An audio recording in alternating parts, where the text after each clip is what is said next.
Hello, my name is Michelle, and I'm an MBSR teacher, which stands for Mindfulness-Based Stress Reduction.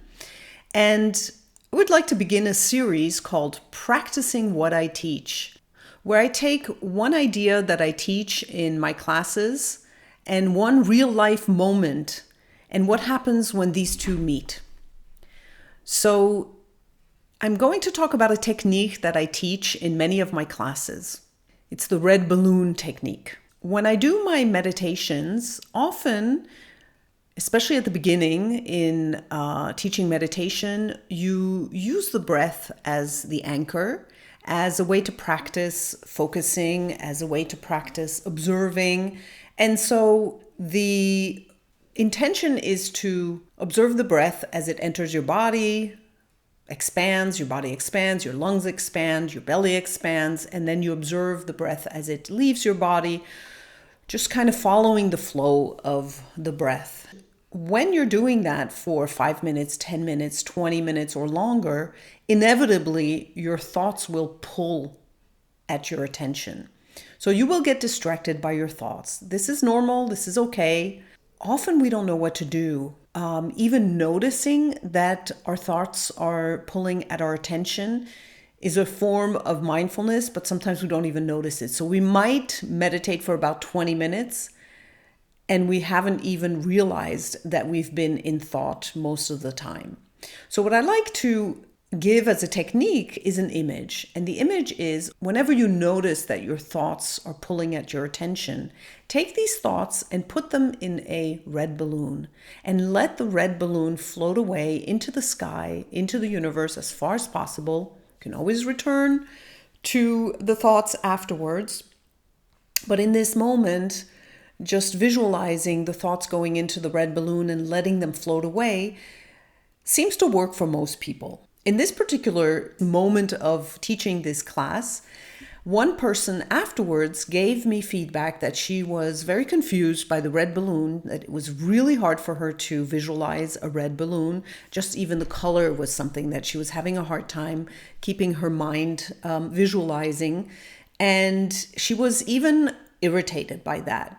So here's where the practice comes in, because I was most of the time given feedback that this image really works well for my students. In this particular case, it didn't. In this moment, it was a very split second, very quick opportunity for me to practice exactly what I teach. And that was to notice, okay, here's some, in this case, maybe some criticism, maybe something, oh, I didn't expect that a person was not going to like this image.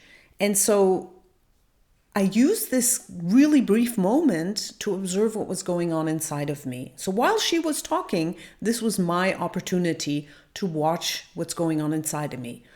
What am I feeling emotionally? Maybe a little bit nervous, maybe a little bit embarrassed. What am I feeling physically? Maybe a little bit of tightness in my stomach, like, ooh. And of course, my thoughts were rushing. Okay, what am I going to answer? So there's a lot going on in this moment.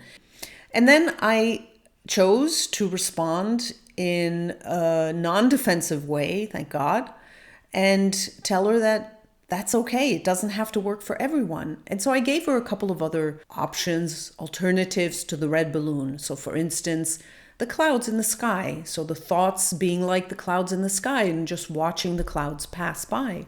Or a leaf in a stream that maybe you're sitting on a bench and you're sitting in front of a stream and you see a leaf or a little stick that's passing by, and these are your thoughts. And so you just watch them pass by and let them float away. And so the lesson or the practice that I was given in this moment is I didn't try to convince her that the red balloon was the right image that she should use, that it was.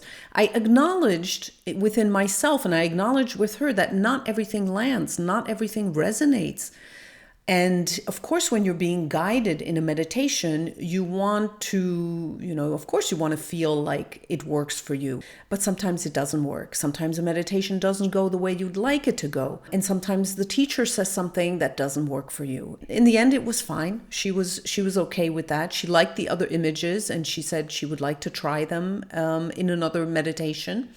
So I felt okay, but this was really just a little bit challenging for me. But it was this great opportunity for me to practice exactly what I teach. So I would like to see if maybe, I don't know if you're a meditator or not, but there are lots of meditations here on YouTube. There's a lot of meditation apps. And I'd like you to try it out. So the next time that you meditate, whenever you notice that you're being distracted by your thoughts, see if putting your thoughts in a red balloon and letting them float away into the sky, see if this works for you. Or maybe the other image works for you.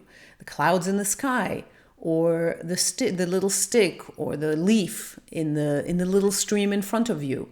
And I would really love to hear your feedback and your comments in the comment section below.